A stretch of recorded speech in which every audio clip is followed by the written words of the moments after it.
Here's what retirement looks like for single women in America. And the Wall Street Journal chose literally the worst picture they could have done with this lady right here. Looks like she has Alzheimer's right there. And she's like, huh?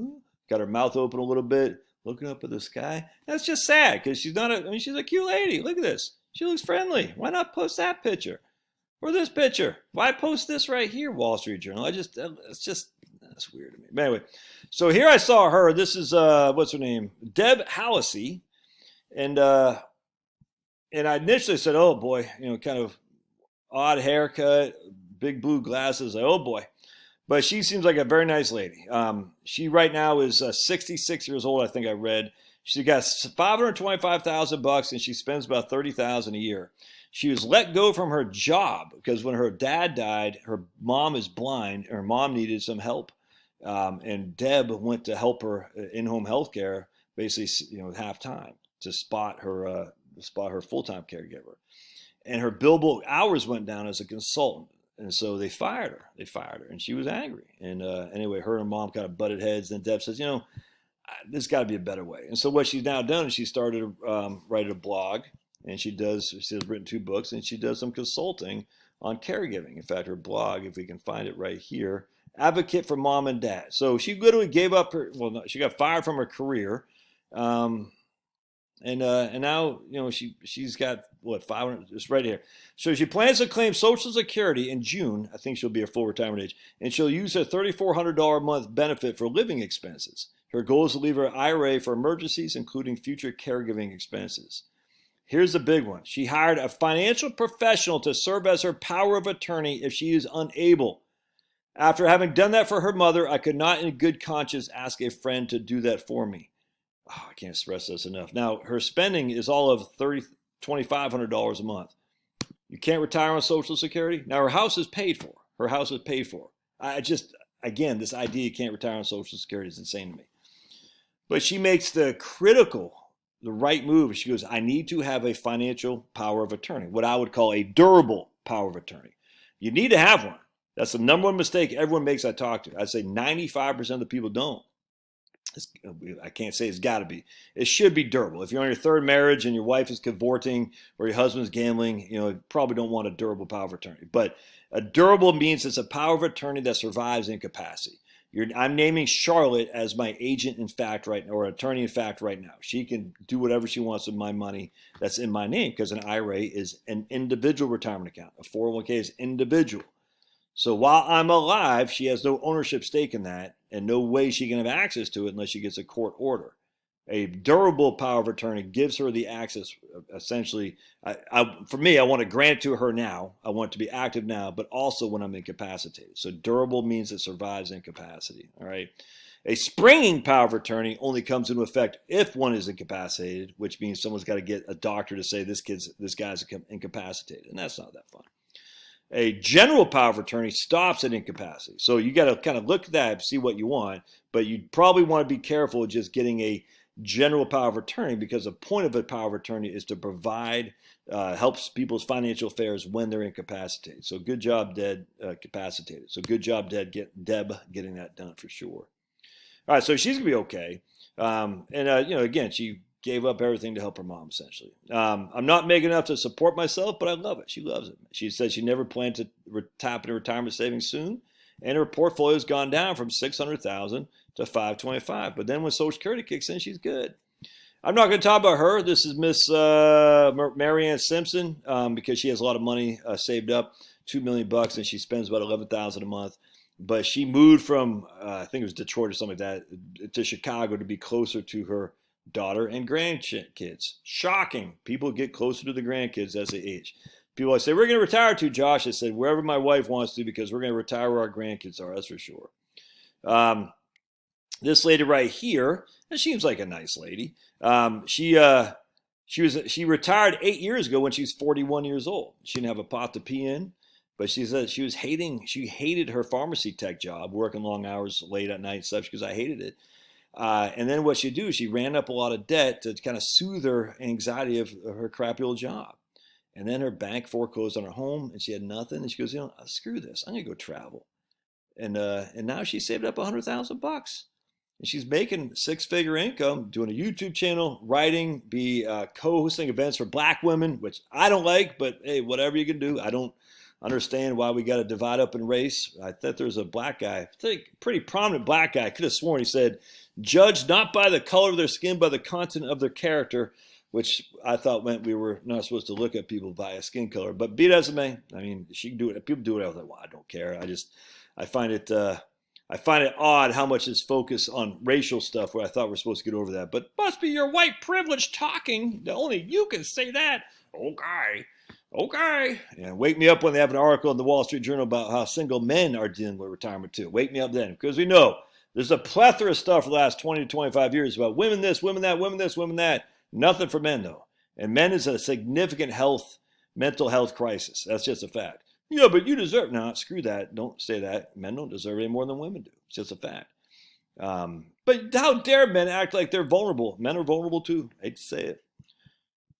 Anyway, I don't care. I literally don't care. She do whatever she wants to. But retirement, she says, is a freedom to be anywhere in the world. Now, she only has $100,000 savings, but she only spends $30,000 a year because she's traveling all over. So right here, she's all over the place. She spends $2,500 a month, including travel, medical insurance, her cell phone, and food. She lives out of 2 suitcases, and the rest is at her folks' house in Delaware. She never wants to own a home again, has no plans to live full-time in the U.S. She's working on a book for black women. I like how they capitalize. I just find it so... One person along the way, 8 years ago, said, we got to capitalize, after George Floyd, we got to capitalize the being black. And then everyone else does it now. It's freaking crazy. And then I think, do they even capitalize for whites? I don't know. I did it for a while, but I think they do now. Explain what a white person is, by the way. I just want to know, am I similar to a guy from Poland, or am I more similar to this guy I saw in Texas when I was taking Maddie, picking her up from her internship? A black guy, wife, big old dually pickup truck, hat brilled over, you know what I'm saying, pulled, bent, and just crushing, you know what I'm saying? I said, who am I more like, that black guy or that white guy in freaking Ukraine? I mean, come on, man, that's crazy. But I'm American, baby. Must be nice. But anyway, whatever this lady says, Perry never wants to go back to living her old life, 100%. Here's a lady, I think they left something out with this lady here. She doesn't spend very much, and she doesn't have anything. Now, she used to be in the Air Force, and she served in a mobile radar unit in Germany and bases across the U.S., and she says she got out of high school. She continued traveling with the military. All right, and then she worked in an admin job for a conservative pundit in D.C., an apple baron in Texas, and the chairman of an American Indian tribe. After her divorce in 2014, she sought refuge in European travel. So here is somebody I think is kind of typical of this certain group of people here. After her younger brother's divorce in 2018, she returned to Canton, Ohio, where she grew up. And she came to provide emotional support and never left. Why? Because she began volunteering about 30 hours a week at a newly opened 57 Flavors Community Center, Queer in Canton.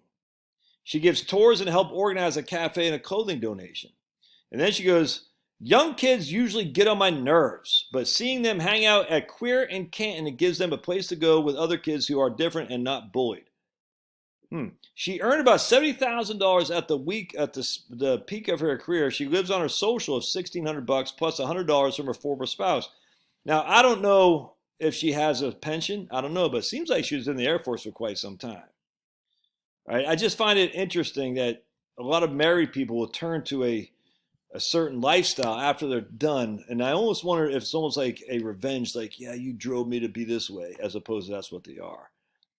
Kind of like feminism. A lot of feminists became feminists because of, I hate to say it, a lot of men were not great to them.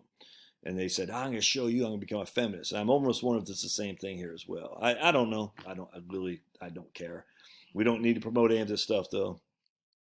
But she seems to be a little bit on the, how's the word I want to say? She was married, and she says young kids usually get on my nerves. And now she's divorced, working at a 57 Flavors place. I just find, I have a sneaky suspicion in my mind's eye that her retirement with her husband didn't work out the way she wanted. And now she's bitter. Frankly, I can see that. I don't know. Maybe she's not. But I just young kids get on your nerves. Why? The sound of young children laughing that literally gets on your nerves. Dude, I was at church yesterday, because we went to Palm Sunday Mass, and just hearing the sound of young kids it's like the best thing you're ever gonna hear. How could that possibly get on your nerves?